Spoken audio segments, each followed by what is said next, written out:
amaso yanjye ku misozi gutabarwa kwanjye kwambaye mubimbwire Uwiteka ni uguturuka ku Mana yaremye ijuru n'isi Uwiteka ni uguturuka ku Mana yaremye ijuru n'isi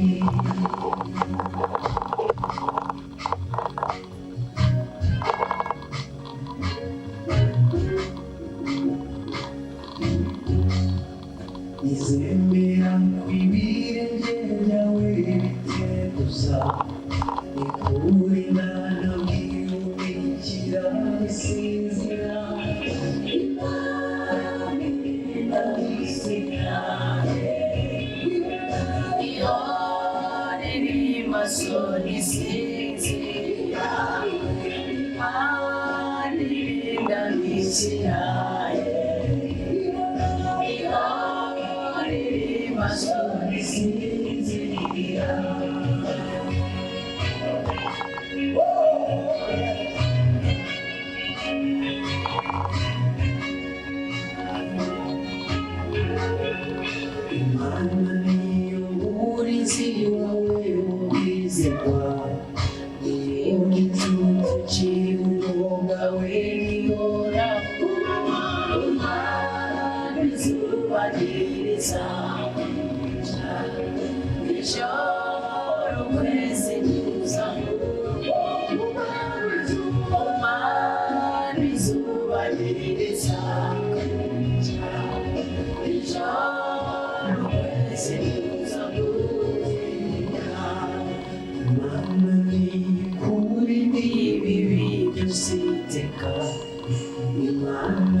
Zaburi 121 iravuga ngo Umukama niwe arinda Isirayeli. Reka tuvuge ko Umukama ari warinda ubuzima bwacu. Umwanditsi wa Zaburi yaravuze ngo ndararamura amaso ndayerekeza ku misozi ikizonabara kizova hehe ikizonabara kizova ku Mukama we yaremye ijuru n'isi. Umukama ntakareka ibirenge byawe ngo bitirigane, uwukurinda ntagahunikire. Eka ntazowunyiza kandi ntazosinzira uburinda Isirayeli. Umukama niwe akurinda, niwe gatutu kawe yama iburyo bwawe. Kumutaga izuba ntirikurabika cyo kimwe n'ukwezi mw'ijoro. Umukama azokurinda kabi kose, azorinda ubuzima bwawe. Umukama azokurinda ufashe urugendo, yongera kurinde utashe kuva ubu no mu myaka yose. Dawa twese ubyagiye mu ijuru, turagushimiye cyane kuko ari we uri Imana iturinda. Waturinze kuri uyu munsi wa gatatu, irigenekerezo rya 27 turiko turasozera, kandi dufise amasezerano ko no kuri uyu munsi wa kane tugomba twinjiremwo igenekerezo rya 28 ukwezi kwa gatanu turiko turinjiramwo, ko naho nyene uza kuturinda. Uraza kuturinda, uraza kudukomeza, uraza kutubohora, uraza kudutabara, uraza kudutera iteka, kandi uraza kuduteturura mu makuba atandukanye. Mukama duha umugisha kuko turi abana bawe. Mukama duha umugisha kuko turi basamuragwa bawe. Mukama duha umugisha kuko uri Imana yacu, tukaba ibiremwa byawe. Uri umuremyi wacu, uri umubyeyi wacu, tukaba ibibondo byawe. Dawa twese ubwagiye mu ijuru, twabyutse twitwikiriza amaraso meza ya Yesu Kristo. Twabyutse tuninaza izina ryawe, n'ubu turacyari ninaza. Twabyutse dukenguruka inganji yawe, n'ubu turacyayikenguruka. Twabyutse dusaba ikigongwe ku ntege nke zacu, n'ubu turacyasaba izo mbabazi. Mukama turaciye bugufi ngo wowe warinze Isirayeli ukayisezerano ridasanzwe, ukomeze urinde twebwe ubwoko bwawe. Wowe warinze Isirayeli ukayisezerano ridasanzwe, ukomeze urinde ubuzima bwacu. Turinde mu ntege nke zacu, turinde mu kabi kacu, turinde mu mibabaro yacu, turinde mu gahinda kacu, turinde Mwami Imana nyagora ku ngoma, kugira ngo ubuzima bwacu bugire agaciro mu izina rya Yesu Kristo. Turabizi kuri Imana idahunyiza, iguma iturinze. Turabizi kuri Imana iguma ituraririye. Mukama komeza uturinde, Mukama komeza udutabare, Mukama komeza utunezereze, Mukama komeza udutera iteka, Mukama komeza urabe twebwe ubwoko bwawe. Umwanya wo kuduga, abandi baduze bagiye kuraguza, tuduze tuje kugushimira. Abandi baduze bagiye gusakuza, tuduze tuje gusoma ijambo ryawe. Dawa twese ubwagiye mu ijuru, uyu mwanya niwigarurira ubuzima bwacu, nutugabe kandi utuganze. Nuduha umugisha uko turi abana bawe, nuduha umugwiza uko turi abana bawe, nuduha umunezero uko turi abana bawe. Nutugirire ikigongwe kuko turagukunda, nutugirire imbabazi kuko uratwitayeho kandi warabidusezeraniye. Turasabye ngo inkomezi zo mu ijuru zize zibane natwe, zimira icyitwa icyonyi cyose, zimira icyitwa igisuzuguro cyose, zimira icyitwa agahinda kose. Turasabye umugisha mu biganza byacu, turasabye umugisha mu kiganza cyacu, turasabye umugisha mu biganza byacu. Mukama ndasaba umugisha abana bawe.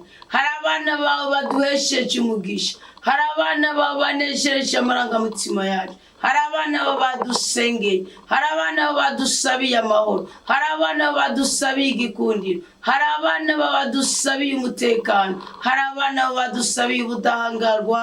Turagusabye icyo cyose badusabiye kidubije kivuye amarangamutima yabo, mu izina rya Yesu Kristo kibagaruke ko byigwije gatatu. Ndahesheje umugisha abana bawe bose batakikuryaganya kimwe muri cumi, bari ku mpande zino z'isi ariko mu buryo budasanzwe. Mpesheje umugisha ugwije kabiri aba bana bawe bagitanga kuri iki gicaniro cyo muri studio Restaurant Komera Kristo ni muzima. Baragaragaje ko atari umwuka w'idini ubayoboye, baragaragaje ko atari ibimenyetso n'ibitangaza bibayoboye, baragaragaje ko bayobowe n'ukuri kw'ijambo ryawe ucisha ngaho. None rero se Mukama unkundire Yesu, kumwara utemera mu misozi yo muri Isirayeli, utemere muri utu dushishiro tw'abana bawe. Mwe wese agashishiro yanditse, mwe wese agashishiro yashizeko, mwe wese agashishiro yatanze. Yesu ntukirengagize uzo ukoze. Yesu ndagupfukamiye, Yesu ndakunamiye, Yesu ndagutakambiye, Yesu ndagukomeye amashyi, Yesu nubaha umugisha. Abaguhereje ishishiro rikugusaba ngo bakize ingwara, bakize kuko uri umukiza w'ingwara zitandukanye. Abaguhereje agashishiro ngo ubahere ubwenge ibibondo, baha ibibondo kuko urafise ubwo bushobozi. Abaguhereje agashishiro ngo bakure ku bisuzuguro bitandukanye, bibakure ko kuko urabishoboye. Abaguhereje agashishiro ngo bamare intimba, yibamare kuko urabishoboye. kama Yesu Kristo, abagusabye urubyaro, abagusabye igikundiro, abagusabye ukubenguka, abagusabye ukubenguka byose, abagusabye ukurenganurwa byose, abagusabye kubakura ku rupfu byose, abagusabye kubarira amadeni byose, urabishoboye kandi mukanye isasa.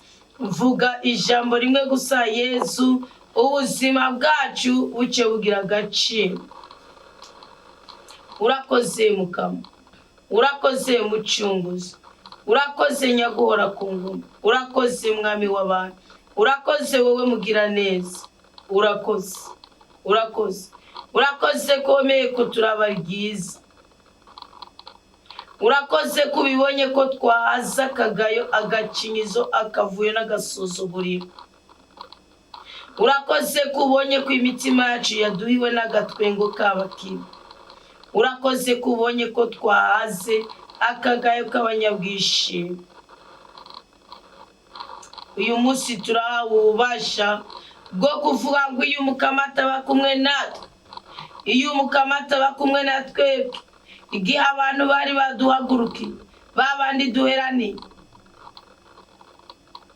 bari kuturya babisi kubera ishavu ryinshi bari badufitiye.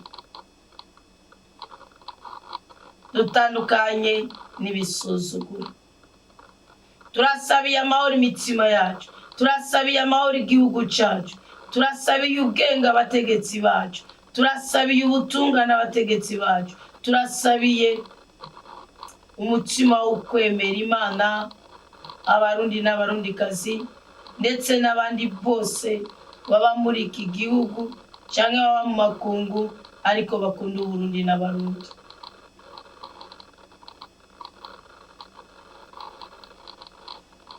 Mukama n'ubwihweze kujya kw'amaso y'abasura y'amahanzi iminwe bashebuja, kujya kw'amaso y'incoreke y'amahanzi iminwe yayinabuja, niko amaso yacu ahanze wowe uvyagiye mu ijuru gushika turabe ryiza.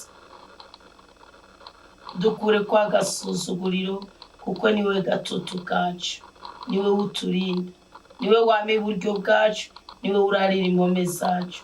Turagushimiye ku bwiza byose wadukoreye uyu munsi, tugusabye ikigongwe ku ntege nke zacu. Turababariye abatubabaje, nawe tugirira ikigongwe. Turarekuriye abadutunuje, nawe tugirira ikigongwe. Duha amahoro, uduhe ibyiza, uduhe urukundo n'igikundiro, utweze, utubohore, udutyorore. Uyu munsi mushasha dutanguye, duhabwe izindi mbaraga zivuye mu ijuru, twitandukanije n'imivumo n'imikoshi, twihuje n'umugisha n'umugwiza, kandi turahiriwe kuko turi basamuragwa b'ubwiza bw'ijuru. Ni mu izina rya Yesu Kristo natuye ubwiza bw'Imana, ibyiza by'Imana, impuhwe z'Imana, urukundo rw'Imana, ububasha, ubushobozi n'ubudahangarwa bwo mu buzima bwacu, kandi turahiriwe kuko twunze ubumwe n'ubutatu bwa Imana imwe rudende. Amina. Gira umugisha, turabana b'Imana twese.